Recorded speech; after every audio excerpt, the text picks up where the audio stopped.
हिजो शनिबार दिउँसो बैतडीको एक गाउँमा एकाएक खबर फैलियो। खोलामा बेवारिसे शव भेटिएको छ। घटना हो बैतडीको पाटन नगरपालिका 5 स्याडी खोलाको। क्षणभरमै गाउँभरि कौतूहलता मचियो। कसैको हत्या त होइन? शव कहाँबाट आयो? कसले फाल्यो? गाउँलेहरू आआफ्नै अनुमान गर्न थाले। प्रहरी पनि घटनास्थल पुग्यो। अनुसन्धान सुरु भयो। खोलामा भेटिएको शव अरू कुनै अपरिचित व्यक्तिको थिएन। त्यो शव त सोही गाउँकी 62 वर्षीया लालमती कोलीको शव रहेछ।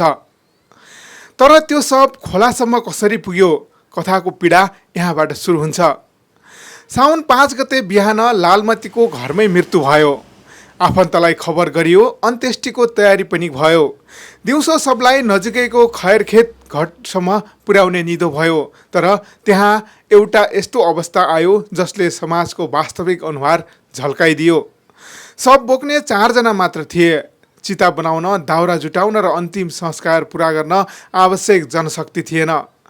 गाउँका अधिकांश पुरुष रोजगारीका लागि भारतमा गएका थिए। छिमेकी गाउँका मानिस थिए तर उनीहरू आएनन्, किनभने दशकौँदेखि चल्दै आएको एउटा सोच अझै जीवित थियो। अर्को जातिको शव छुन हुँदैन। लालमतीको परिवार कोली समुदायको थियो। ओरपर छेत्री, लुहार, ओड लगायतका समुदाय पनि बसोबास गर्थे। तर एक अर्काको मलामी जाने चलन थिएन। न उनीहरू आउँथे न यिनीहरू जान्थे।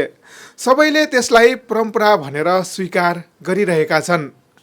4 जनाले अन्तिम संस्कारमा सामान्य दागबत्ती दिएर शव गाडियो। केही दिनपछि परेको अविरल वर्षाले खोला बढ्यो। बाढी आयो। माटोभित्र गाडिएको शव बगाएर स्याडी खोलासम्म ल्याइदियो। गाउँलेहरू फेरि जम्मा भए। फेरि प्रश्न उठे। तर यसपटक सबभन्दा ठुलो प्रश्न समाजमाथि उठ्यो। मृत्युले सबैलाई समान बनाउँछ। मृत्युमा न गरिब न धनी न भेदभाव हुन्छ, न जातको। तर अझै पनि केही ठाउँमा मानिसहरू मृतकलाई अन्तिम बिदाई दिन समेत जातका आधारमा पछि हट्छन्। यो परम्परा होइन, मानवतामाथिको अन्याय हो। यदि त्यो दिन केही छिमेकीहरूले त्यो हाम्रो मान्छे होइन भन्ने सोच त्यागेका भए सायद लालमतीको शव खोलामा बग्नुपर्ने थिएन। एउटा परिवारले यस्तो पीडा भोग्नुपर्ने थिएन। यो घटना एउटा शव बगेको कथा मात्र होइन, यो हाम्रो समाजमा अझै बग्न बाँकी रहेको चेतनाको कथा हो। आज संविधानले सबै नागरिकलाई समान अधिकार दिएको छ। कानुनले जातीय विभेदलाई अपराध मानेको छ। तर कानुनभन्दा ठुलो कुरा मानिसको मन हो।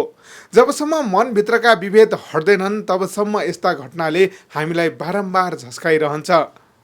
सबको कुनै जात हुँदैन, आँसुको कुनै जात हुँदैन, मृत्युको कुनै जात हुँदैन। त्यसैले अन्तिम यात्रामा साथ दिनु धर्म हो, मानवता हो। परम्पराका नाममा मानवतालाई कमजोर बनाउने कुनै पनि चलन कुरीति हो। समाज बदलिन्छ जब हामी आफ्नो सोच बदल्छौँ। मृत्युमा सबैभन्दा ठुलो धर्म भनेको मानवता हो। एउटै गाउँमा बस्ने हामी सबै अन्ततः मानिस हौँ र दुःखको घडीमा एक अर्काको साथ दिनु नै सभ्य समाजको पहिचान हो।